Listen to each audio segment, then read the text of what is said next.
The movie begins sometime in the year 1974 when a young boy named Ben goes up into a dark attic for some exploring. While he's at it, he stumbles upon a mysterious book, but before he can check it out, he's startled by his grandfather who appears behind him like a ghost. Ben almost has a heart attack from the jump scare, but the old man just proceeds to tell him a story. In the year 1832, a man was going to see the president, but when he got to the house, the president wasn't there. So he decided to tell the man the secret of a treasure, and this man that he told was Thomas Gates, who happened to be Ben's ancestor. This treasure disappeared centuries ago, but it was discovered by men called the Knights Templar, who became the Freemasons. By the time of the Civil War, the treasure had already been hidden away, and nobody seemed to know anything. However, Thomas was given a clue on a note saying, "The secret lies with Charlotte." The old man is still telling the story when Ben's dad, Patrick, interrupts them. Realizing what they're talking about, Patrick just ridicules the story, claiming that the treasure isn't real, but this doesn't change the young boy's mind. Many years later, Ben, who's now a member of a treasure hunting team, travels to the Arctic with his colleagues Ian and Riley.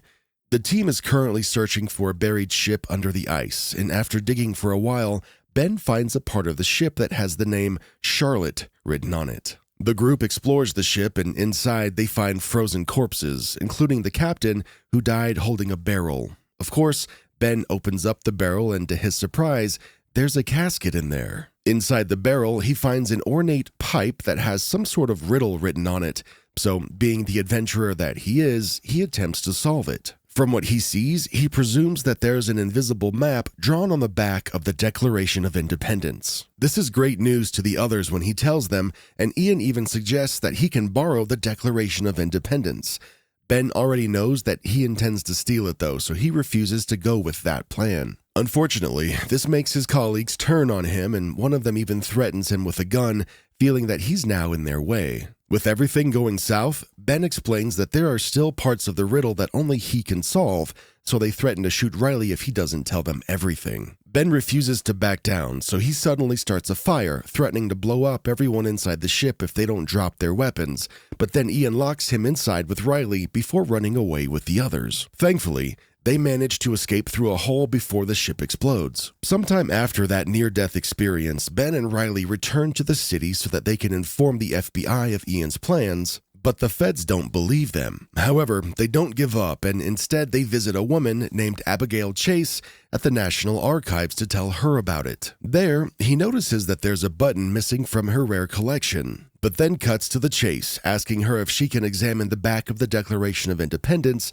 for any hidden message. Not surprisingly, she refuses this request, so they leave to go see the Declaration for themselves at the museum.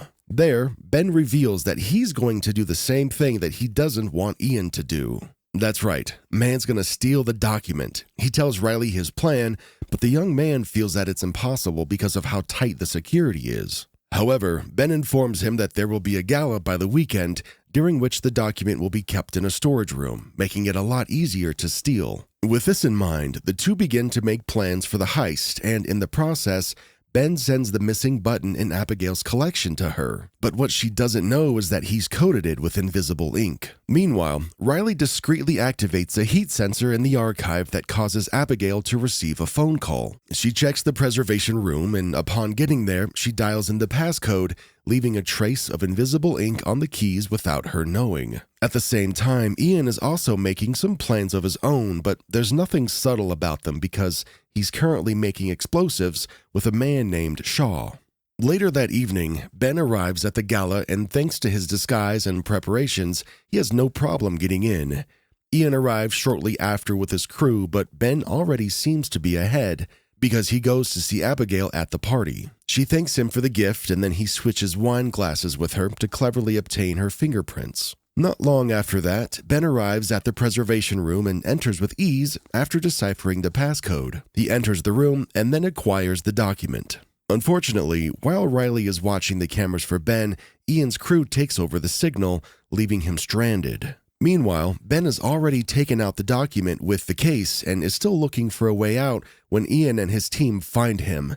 They shoot at him, but he manages to escape in the elevator, where he removes the declaration from the case. A security guard realizes that something fishy is going on, so he raises an alarm, and that's when Abigail spots Ben trying to sneak out of the party. So she follows him outside, and the alarms go off shortly after, making her realize that he stole the Declaration of Independence. She drags it from him, so he runs into his van with Riley to escape before the guards come out. Meanwhile, Ian and his men see Abigail with the document, so they kidnap her along with it. Ben and Riley see this, so they pursue the abductors and barely manage to save Abigail. However, Ian keeps the document, but then his joy turns to rage when he realizes that he's holding a replica. It turns out that Ben cleverly hid the original document, and he reveals this to Abigail in the van, telling her that he'll check it for encrypted messages later. Even though he knows that the FBI will discover his identity, Ben claims that he needs the silent do-good letters, and for that, he'll have to visit his father's house to get the original copies. Meanwhile, back at the gala, an FBI agent, Detective Sadusky, takes up the case to find out who stole the Declaration of Independence.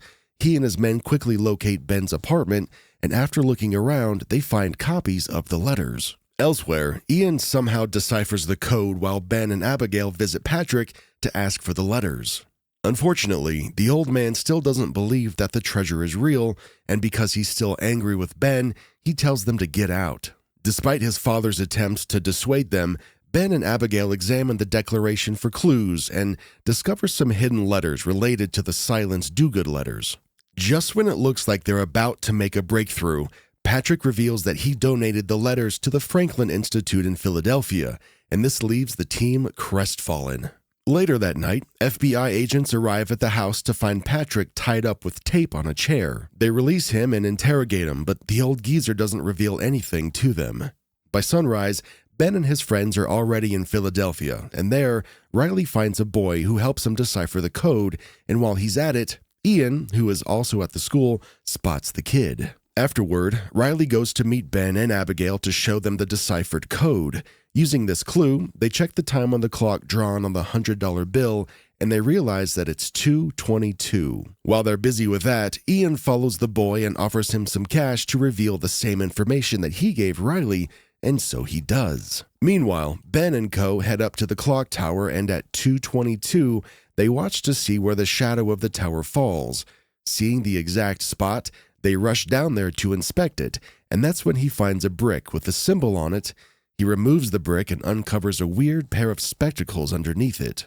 Using this device, they examine the Declaration of Independence again for more clues, but are interrupted when they see Ian's crew heading their way. They split up in an attempt to escape, but Abigail slips and drops the document during the chase, allowing Ian to finally get his hands on it. Elsewhere, Ben is caught by the FBI while trying to find the others. Abigail and Riley see him getting arrested from afar, and so they run and hide. Abigail begins to panic, so she asks Riley if he has a way to get in touch with Ian. While they're figuring that out, Ben is being interrogated by the feds, but just like his old man, he doesn't budge. Detective Sadusky gives him two options: going to prison, and two, helping the FBI retrieve the Declaration of Independence before going to prison. As you can imagine, neither of these options sits well with Ben, yet he remains unyielding until he receives a phone call from Ian. Of course, the FBI listens in on the conversation, and Ian tells him to bring the spectacles to the USS Intrepid the following day. He's also aware that the feds are listening, so he threatens to shred the declaration if they don't let Ben meet him alone. The next day, Ben gets on the USS Intrepid wearing a wire, but then Ian's team jams the signal and helps him escape. They get him a cab and get him on the phone with Abigail. She informs him that she struck a deal with Ian and that they're taking him to the location hinted at in their last clue. When Ben arrives, Ian meets him and returns all the clues along with the declaration. He asks Ben where the treasure is. Even after all he knows, Ian still feels like he's holding out on him. So he informs Ben that he's holding Patrick hostage, and that's when Ben finally reveals that they need to go inside the Trinity Church. There, he begs Ian to release his dad, but that's when he learns that Riley and Abigail are also hostages. Left with no choice, he examines the declaration again and learns that they need to go to a place called Parkington Lane. As such, they head into the crypts under the church and find a stone with Parkington Lane inscribed on it. Without wasting any time, they break the stone and go inside. They pass several chambers, and along the way, some of the men fall to their deaths when the rotten wood begins to give way. Ben and Abigail also meet the same fate, but they manage to save themselves as well as the Declaration. Eventually, the survivors make it to one final chamber, but Ben reveals that it's a dead end. Ian gets upset when he hears this and threatens to abandon them there if Ben doesn't tell them the next clue. Desperate to save them, Patrick gives Ian a fake clue, but he doesn't believe it, so he leaves them there anyway. After he leaves, they keep searching and find a symbol of an eye on a rock, along with a button. They push the button to reveal the entrance to the treasure room, but they find that it's empty. Ben is disappointed and claims that his father was right, but Patrick now believes that if the treasure room exists, then the treasure also exists too. So they keep searching and find a slot in a rock where the pipe fits perfectly, and it leads them to another room where they finally find the treasure. Afterward, they find a way out, and Ben calls Sadusky to return the Declaration.